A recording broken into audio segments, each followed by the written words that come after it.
Sama-sama, mga chong. For today's episode mga chong, samahan nyo muna kami mag-car camping. At ito, sisimulan na namin ang aming lulutuin pang breakfast. Tara, samahan nyo kami hanggang matapos itong buong video.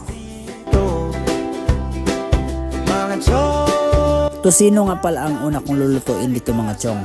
Kasi ito yung pinaka-basic na pinaka-madali lutuin.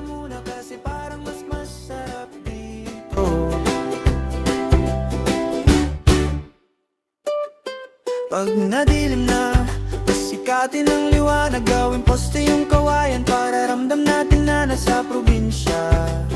Para pagbalik natin. At nung pagkatapos nga niluto ko yung tosino, nagpainit naman ako ng tubig para sa aming kape ng dalawang mag-asawa.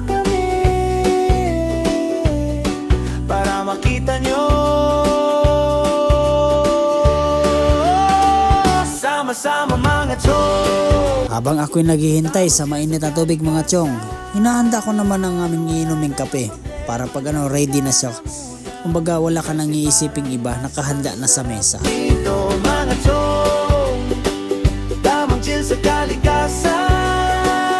Wala na yung problema, diyan ka na muna. At nung natapos na ang aking pagpainit para sa aming kaping dalawa, nagpainit na naman ako ulit mga chong para naman dito sa noodles para meron naman tayong konting sabaw sa ating pag-breakfast. Mahalaga kasi sa breakfast natin meron tayong konting sabaw. Makinig ka mga chong, pagpasok mo ng kagubatan, iba yung Huwag niyong kalimutan mga chong, sa bawat breakfast natin sa umaga, kailangan natin meron tayong sabaw na hihigop. Kasi isa yan sa nagpasigla sa ating mga katawan.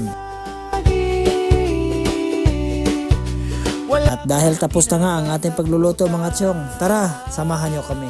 Kumain na tayo. Let's go! mga chong. Tamang chill sa kalikasan. Tamang chill sa kalikasan.